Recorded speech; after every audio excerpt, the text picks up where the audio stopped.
Tamam. Çok güzel. Bravo. Ne oldu?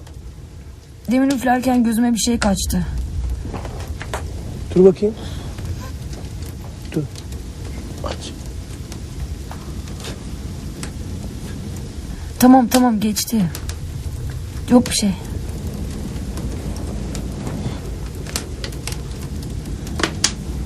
Olmasın zaten. O gözlere bir şey olmasına dayanamam ben.